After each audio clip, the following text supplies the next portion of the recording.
Hi, good morning, everybody. It is Sunday, May the 19th of 2024. Virtual Sunday school lesson for this week.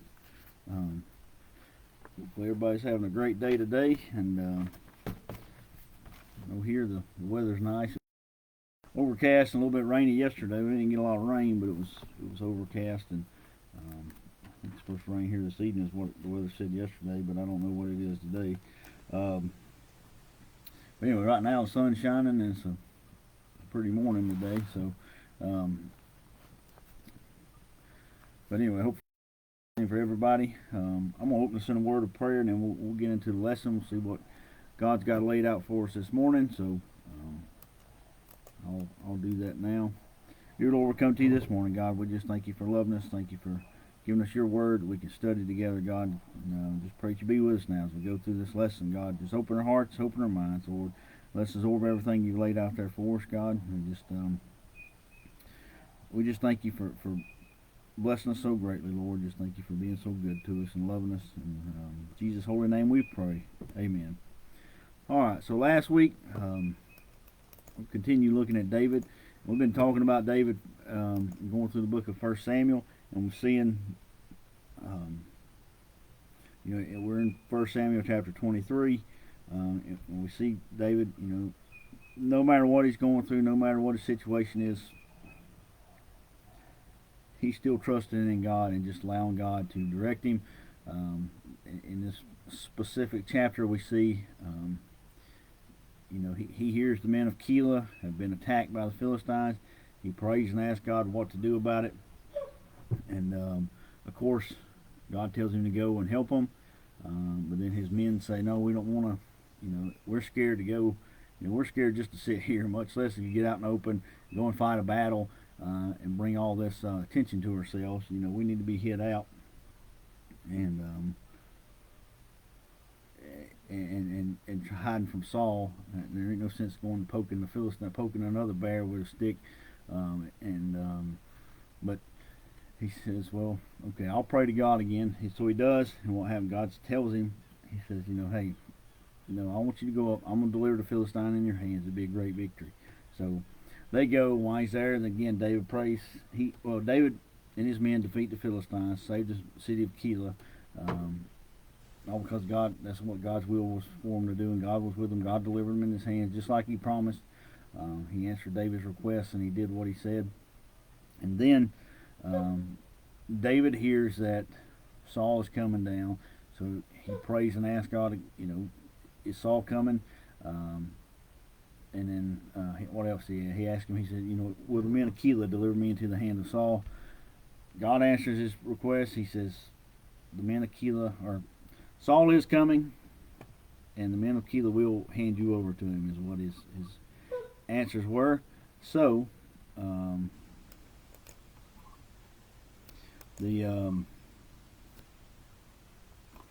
he goes and he leaves the city. God protects him. He escapes before Saul gets there. Saul comes down, and he's there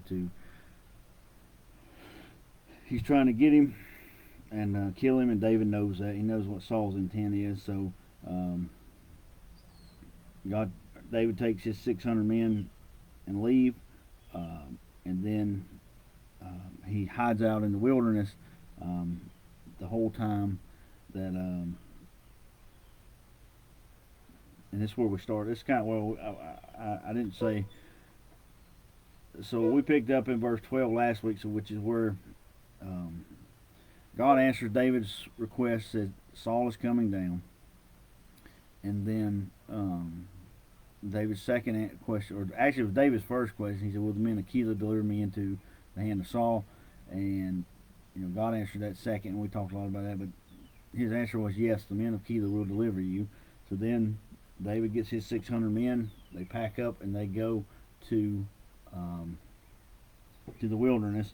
And they get out of Keilah before Saul can get there. To the wilderness of Ziph is where they went. So now David's hiding out there. And let's see. So then, he had set up. I'm sure he probably had different places that the Bible calls them strongholds. I think he basically had camps where where he could go and hide out and hide from Saul, and maybe he had.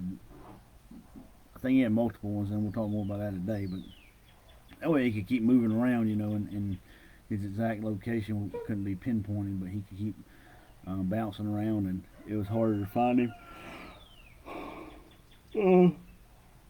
So anyway, um, while he's doing that, because the rest of verse 14 told us that Saul is seeking to find him every day. Saul's trying to find him and kill him. It's Saul, it's not a, okay, I have an encounter, once a month or every 6 months this happens. It's every day. David is having to hide for him and worry about Saul and his army coming to kill him. So you just imagine the stress and the concern that David, or you see the state David's in. David keeps trusting in God, and he knows God's going to deliver him, and he does. So David's faithful, but it's just it's an everyday thing. It's not a it's Saul is seeking after him because Saul wants him dead. That's the only thing Saul's worried about right now.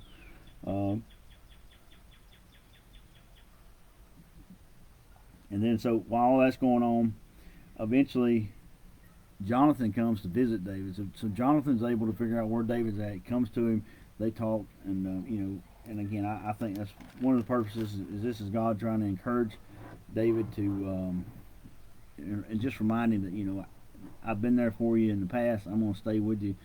You just stay faithful and do what you're supposed to do, and I'll keep taking care of you. And that's kind of the even Jonathan comes to him and says, fear not. Saul's not going to find you because Jonathan's got some insight into what Saul's doing, where Saul's at, where Saul's looking, and of course somehow or another Jonathan's able to find David. And I believe that's the Lord. The Lord allowed Jonathan to be able to find David, and so again they kind of restore the covenant. You remember before they had made an agreement before when Saul was trying to kill David in the city, and they were still trying to figure. They were trying to figure out what the plan was.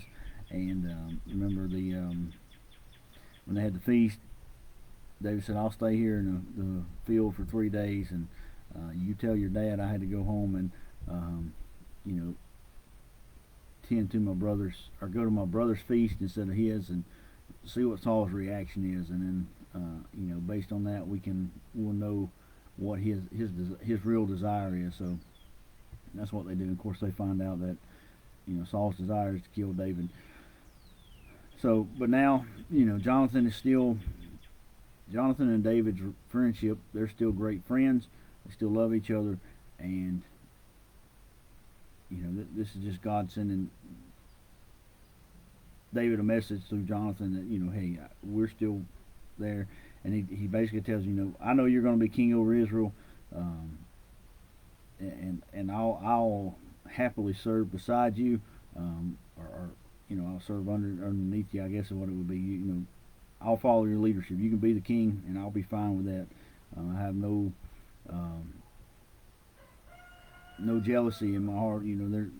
I'm perfectly happy with you taking over the kingdom, and that's basically what Saul tells, or Jonathan tells David, and he even tells him, my father's pretty sure you're going to be king. So again, they restore, they make a new covenant between them and God, and David stays where he's at, and Jonathan goes home. I know last week we read verse 19 and 19 through 21, but I won't back up. We got a little bit of extra time this morning. We're just going to try to get to the end of chapter 23 today. So I'm going to back up and read these few verses. Probably won't say a lot in a few verses here, but we're going to continue on today. We're going to see. So David's in the city of Ziph. Jonathan just came and told him, you're going to be king one day. Just stick it out. It's all going to work out. Don't worry. Don't stress about it. Just keep on going. So that's what Jonathan tells David, And again, I think it's just something God encouraging David, just helping him out, and also letting him, you think if you put yourself in David's shoes, he's still probably thinking, well, what have I done wrong? What did I do wrong? Did I do something wrong to Saul? Did I, that to me, that's probably the first thing I'm gonna ask when everything goes haywire and nothing's working out. I'm gonna say, well, what did I do wrong, or where did I mess up? And I think this is God's way of telling David, hey, you're not wrong. Stay faithful. Keep doing what you're doing, because this is God's path for your life. I know He's anointed you king, told you you're going to be king, and His mind hasn't changed. This is just all part of His plan. So stick it out, and it'll work out. And that's what He's telling David. Anyway, so David's in Ziph, and that's where verse 19 looks. We'll read it real quick. It says, Then came the Ziphites to Saul to Gibeah, saying, Doth not David hide himself with us in strongholds in the wood in the hill of Hakaliah, which is on the south of Jeshimon? So they come to Saul. They tell him, hey, David's in the wilderness of Ziph. We know it. You probably know it. You kind of see this as, they're asking Saul, isn't David in the wilderness of Ziph? Kind of saying that, we all know that. It's been, I don't know how much time has passed between him leaving Keilah and, now this occurrence, but people know he's there. And you think, remember, we talked about 600 men. They're probably getting help, and I think they're hiding out in their own country, so they're probably going to be a little comfortable with the people, and somebody's probably ratted them out.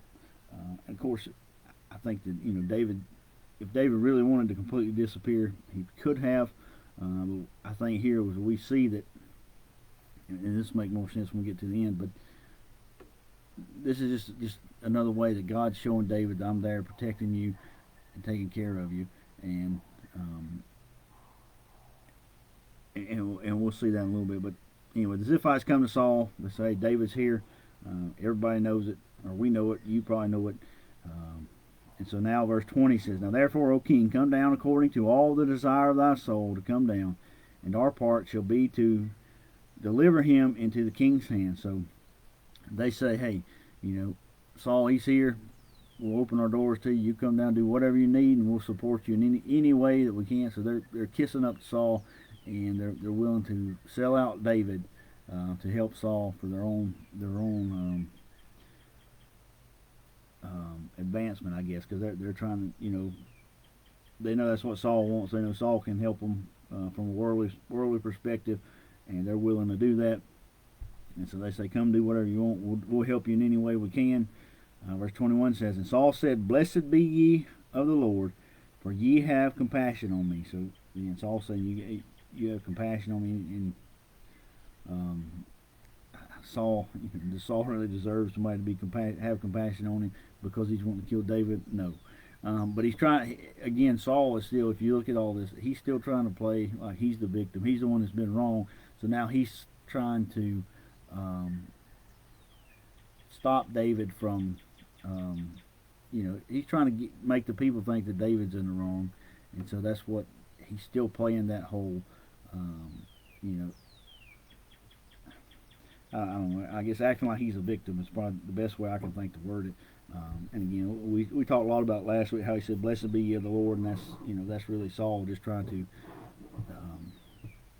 make everybody think he's being spiritual, and when he's really not. We know if he was really seeking God's guidance and God's will, he wouldn't be chasing after David, because God would tell him, hey, that's not what you're supposed to be doing. But he knows that he's done wrong, and he wants to uphold his image and his reputation, and try to convince everybody that he is, he's standing and following God when we know he's not. So, and again, remember, you can look at when he killed all the priests. That should have opened everybody's eyes and made them realize, hey, that's not what God would want him to do. So, so now here we pick up with what's new for this week, and we'll start talking a little bit more about it. Verse 22 says, Go, I pray you, prepare yet, and know and see his place where his haunt is. So this is Saul talking to the men of Gibeah. And remember, we saw in verse 19 that the not the men of Gibeah, sorry, the Ziphites, and what has happened is they have came to Gibeah to tell Saul where David is, and what Saul is saying here is, I want you to go and you look for him, you find him, you spy on him. That way, when I come down, we can go straight to him, and then we'll take care of the business. You do the legwork, and then I'll come down.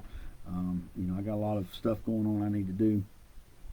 So you go and do that, and that's what when it says his haunt. That's not like what we were. It's not exactly the same definition. We would think of a haunt.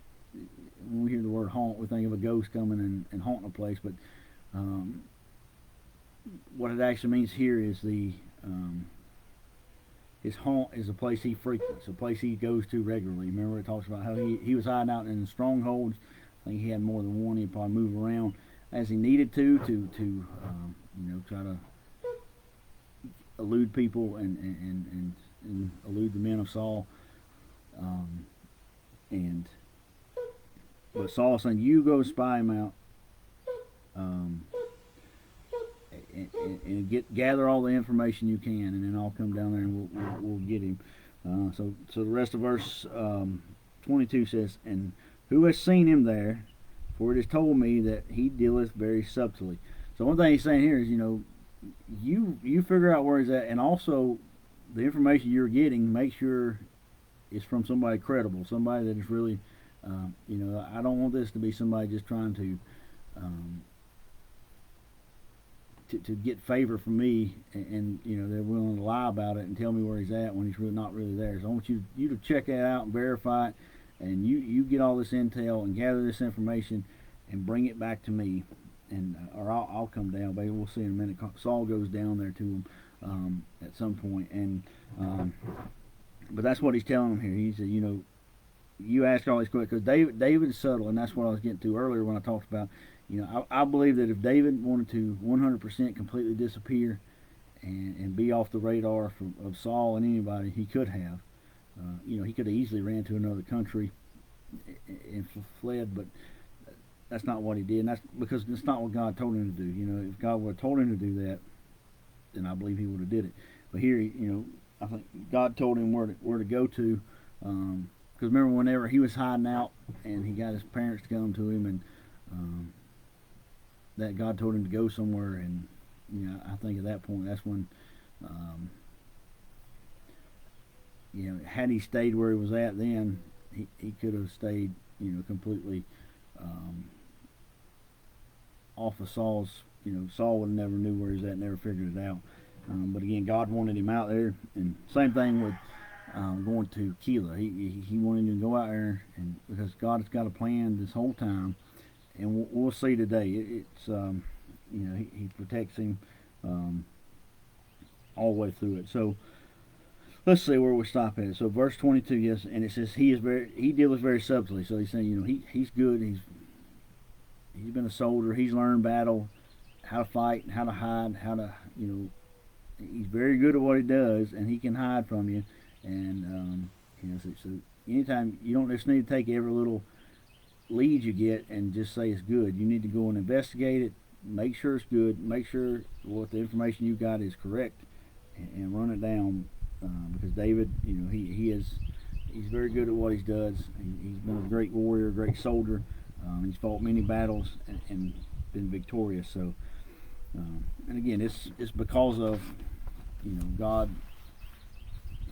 God gave him the abilities he had. God was with him. And God protected him, and again, God helped him. So that's the big difference. It's not really anything David did, but he just trusted in God, and all these things worked out. So verse 23 says, see therefore, and take knowledge of all the lurking places where he hideth himself. So that's what it says. He says, so you find all of his places, the places that you find the places that he goes to all the time, or that he likes to stay at the most. You take the source you got the information from. You vet that source, make sure it's valid, a valid thing, and you check it out. And then also, I want you to find every hideout he has. So every place that he has, I want you to document those. If you want, I want to know, every detail that we can get. I want you to get it and gather that information. And that way, we're not down there on a wild goose chase because somebody thinks they saw David, behind their grandma's house or something like that. He wants them to go and say, "Hey, yeah, this is where David's at. I saw him. I saw his 600 men. They're there. They're hid out. We've got multiple people that have looked at it, vetted it, and it's concrete enough that Saul, you can come down and do it." And that's what we see here. That's what Saul's wanting right here. He says, "And come ye again to me with the certainty, and I will go with you." So he's saying, you find all this information, bring it back to me, and we'll look at it together, and I'll know, if David's really there or not based on what you're saying. And we can go down there together in confidence, and we'll be able to get him. So, the rest of verse 23 says, "And it shall come to pass, if he be in the land, that I will search him out throughout all the thousands of Judah." So he's saying he will, if y'all bring me enough evidence and convince me that he is there, or that where he's at, where he's hiding out at. I think they all know he's there.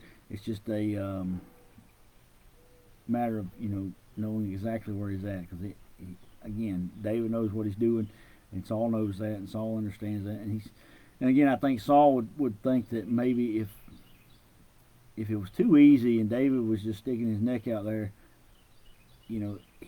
I would question that if I was Saul. I would be thinking, hey, maybe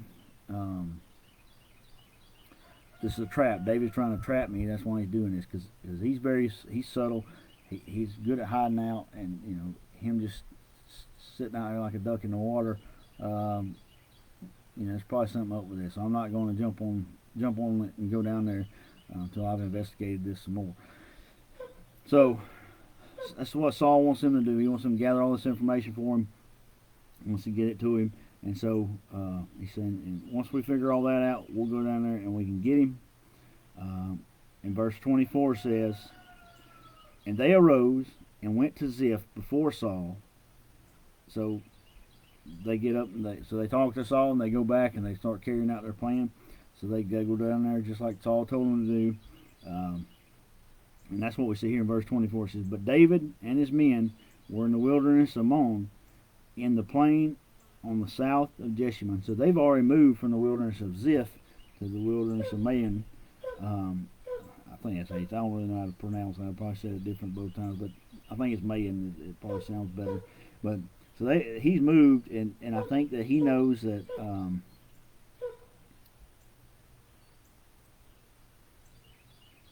he knows the men of Ziph. They're probably going to turn just like the men of Keilah. The people that he just went and stuck his neck out for and battled and fought and killed the Philistines and saved them. If they were willing to hand him over, then the men of Ziph, who he hasn't done anything for, they're going to be more than gladly hand him over to Saul, and that's the case. So I think in his mind he's thinking something's going on, or either he could have had some spies in the city and said, "Hey, the leaders from Ziph, they left for a little while, and now they came back." Or he could say, "Hey, we saw them go to Gibeah. Saul there, so they ratted you out. So we need to move." I'm sure. I don't know. You put yourself in David's shoes. You got a lot of military experience. You're going to want to know every move that your enemy's making. And same thing is where you're staying at. You're going to want to know what the people are doing around you. Because you can't. As we see here, you can't hardly trust anybody because they're all willing to hand you over to Saul and turn you in because they think Saul can bless them, or Saul will pay them a lot of money, which is true. That's probably what would happen. So, but David knows, or it could have just been God telling him. God saying, "Hey, you need to go to the wilderness. You need to get out of Ziph." And he may have told him why, may not have told him why. We don't really know. But David leaves. I think no matter what it is, God's direction. If he got the information from spies, that was God giving the information to them. and it's all because God's protecting him. But how God protects him, how God gets him the information, that's the avenue we don't really know. But we do know God's taking care of him and protecting him. So next we see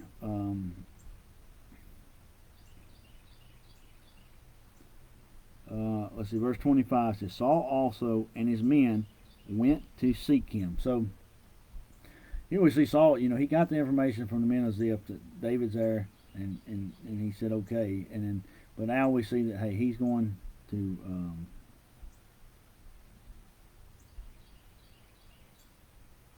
go out and seek him too. They're looking in one place, and so he's going to go and look for him somewhere else. I think Saul knows he's still in that area somewhere, so he's going to head that direction. And while the men of Ziph are searching the wilderness of Ziph, he can go and search somewhere else. But he's, that's what we see happen here in verse 25. The rest of verse 25 says, And they told David, wherefore he came down into a rock, and abode in the wilderness of Man. So, now we see that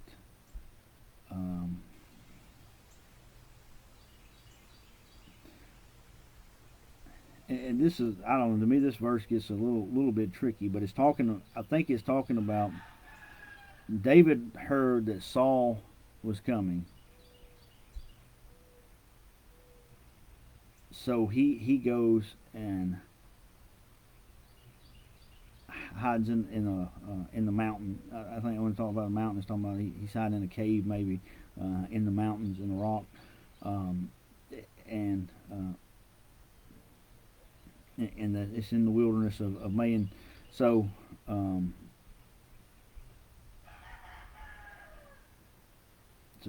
so David, again, this is him going. He knows that Saul has got his troops together, so he wants to go and get into a better. He's in the strongholds in the wilderness of Ziph. He said, we're sitting ducks here. We'll be. Saul can come, and especially with the men of Ziph, because they know this country, know this land. If we stay here, they'll be able to trap us and help Saul get us. If we go to the wilderness of Man, we'll have a little bit of an advantage there. So let's go. In my guess, I believe that David sought God's guidance. God told him to go. Would be my thoughts. I know the Bible don't say that, but that would be. If we look at the pattern of David's life, that's what we see happening. So,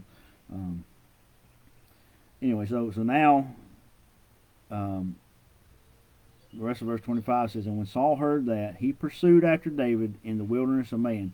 So Saul hears, hey, he's moved. So we don't know where he's at, but we'll search out Man and see if we can find him. So that's what's happening there. Verse 26 says, And Saul went on this side of the mountain, and David and his men on that side of the mountain. So here we have, it gets to a point where, David and his men are on one side of the mountain, and Saul and his men are on the other side of the mountain. And think about, we know David has 600 men here, because that's how many men he had when he left Keilah. But Saul, and I keep forgetting, I always think about it when we're talking about it, is to see how many soldiers that Saul had. I'm sure he's got a bunch more at this point, but the magnitude of Saul's army is going to be vastly greater than what David has with him. And we know that God can overcome. Think of Gideon always stands out in my mind, because Gideon had 300 men. They're not even soldiers or warriors. They were just volunteers that came, and God took those 300 men and destroyed the Midianite army, which was great. I think it was over 100,000 people. So we know that with God in the equation, don't matter if it's 5 against 100 million. Even Samson, one man killed 1,000 Philistines with the jawbone of an ass, and that's all not because Samson was there, but because God was there, and God did it. And then that's the same thing here. If David destroys Saul, it's not going to be because David did, it's going to be because God did it. Same thing with Goliath. He killed Goliath. He didn't kill Goliath on his own power. It was through God's power and using what God had gave him. Um, so, anyway, I guess the reason I went in all that is I got sidetracked. But you picture a mountain, and you got 600 men on one side of a mountain, and then on the other side, it's going to be covered with Saul's men, troops, and they're just going to, I just picture them looking like, you kick an anthill a little bit, and you watch, and that thing's just covered with ants. I just picture that's how, you see Saul's men going up the mountain, climbing up the mountain. It just looks like ants covering the mountain, and then you got David, on the other side, hid out, and you just, I guess if you looked at it from the outside looking in, it's you say, hey, it's over for David. This is going to be it. And then we'll see even.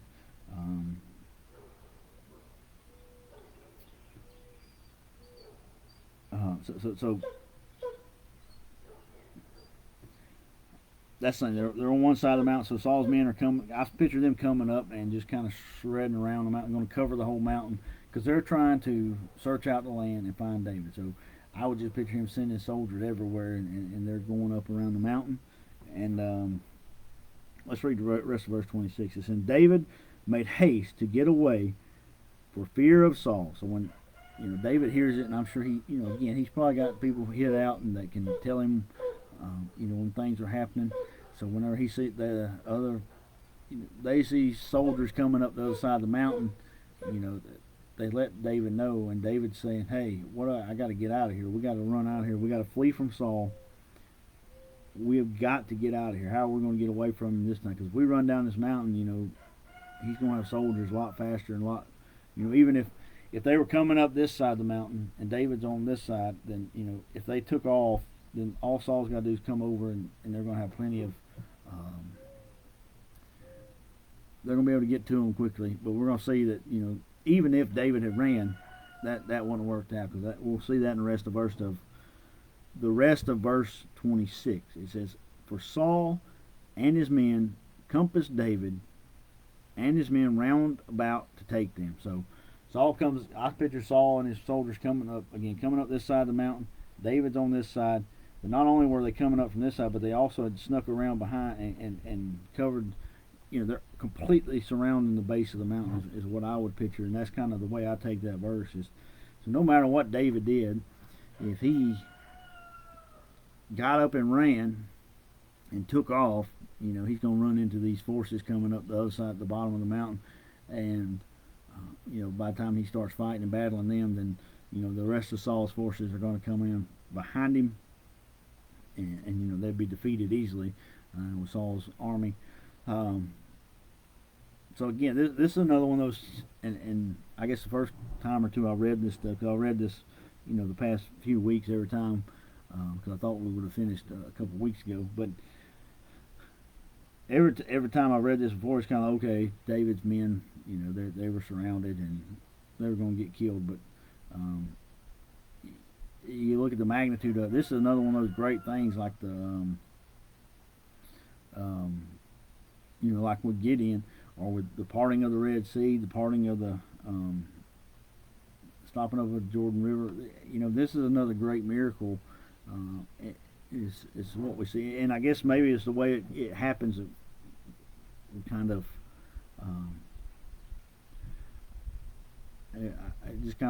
I don't know. For me, I just kind of read over and didn't think about it. But this week when I was reading, I really thought about it. I thought about what was going on here, and that's what I was trying to paint that picture of. You got a group of men on one side of the mountain, you got the other ones coming up this side to get them, and then you got the whole other side of the mountain is just surrounded with soldiers, and there is no, again, from David's perspective, from a worldly perspective, if you look at it from a worldly perspective, David doesn't stand a chance. It's over for David and his men, and even though, no matter how great they are, they'll fight and they can do whatever, and it would be, that'd be it for David. But you got to always remember, from a spiritual perspective, when you put God in the equation, you know, you can't factor anybody out, because God can deliver anybody anytime through anything, and there's nothing that God can't stand up against and that God can't deliver us from. And again, we need to remember that. And even here, David, we always hear David's name, think, oh, David's a great warrior, man after God's own heart. That's what God referred to him as. And so we think, oh well, he never had any troubles with, when he was going through his life, he wasn't scared of anything. But here we see even everything David's been through. What does it tell us here in this verse? It says, and David made haste to get away for fear of Saul. He was scared too. He said, hey, Saul's got me this time. He's God said he's going to deliver me, but I don't know how he's going to get me out of this one. And he gets a little bit scared and impatient. And again, he could have started running, and he probably would have died. But I think he said, I believe he eventually said, we'll just have to stay here and wait and see what God does. We'll have to hold out, and maybe they'll come and God will deliver them into our hand. We can fight and kill them all if that's what God wants us to do. But we got to wait and see what God does. And again, that's what we know. David's scared. He's outnumbered. It don't look good from a worldly perspective. It don't look like he's going to make it. And I guess this is the point. If it was one of those old TV shows, this is where it cut off, and you'd have to come back next week to see what happens. But thankfully, that's not the case for us today. We can read the next verse, and we see how God delivers them. And again, it's not how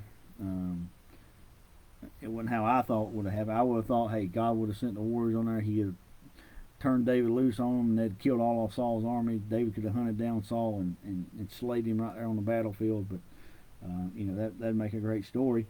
But, and again, that's why I think maybe sometimes we overlook the greatness that's happening here. In verse 27 says, but there came a messenger unto Saul, saying, haste thee and come, for the Philistines have invaded the land. So here now, David, Saul finally gets David where he wants him, where he's got him. He thinks he's trapped, and what happens? A messenger comes and says, hey, the Philistines are attacking us. We got to go and fight the Philistines. David's going to have to wait. You might kill David here, but you're going to let the Philistines overtake the country and kill us all. We'll be in a world of mess. So Saul has to. Well, let's read part of verse 28. It says, wherefore Saul returned from pursuing after David and went against the Philistines. So, Saul's right there about to get him, and all of a sudden, he just, what the world call it, coincidence. Just coincidentally, a messenger came and said the Philistines are attacking the country. No, I believe 100% that God sent the Philistines to attack the country. God knew where Saul was going to be at, where David was going to be at, so he made them attack at the perfect time that the messenger could be, he could see them attacking, and he had enough time to go find Saul and tell him, because this had to happen. It ain't like he called him. The Philistines had to attack, and then they had to get a message to Saul, so it's going to take some time. So this ain't something like, it just, again, coincidentally happened. God doesn't do things by coincidence. He has a plan. He has everything planned out. And again, it's going to work out on his timeline, not on ours. Because I'm sure David would have, he would have called Saul away before he ever got on the mountain and say, you go do that and all. But we had to see that, and I think it's just way that God is just increasing David's faith. Is saying, hey, whenever, I believe 100% when David heard that Saul, you just picture David and them, they're probably tucked in, waiting to be attacked, and then they're just going to do their best to defend themselves. And they finally I don't know if they finally, kept waiting and waiting and waiting and waiting, and finally somebody peeked outside saying, "Hey, we're going to look out. We're going to see, just thousands of soldiers surrounding us, and I have to fight them." Somebody peeked out, and there was nothing, nobody there or anything. And maybe David sent a messenger or a spy to go kind of see what's going on the around the mountain, and there's nobody there. You just picture them hiding out and coming out and looking and saying, "Hey, where'd everybody go? What happened here?"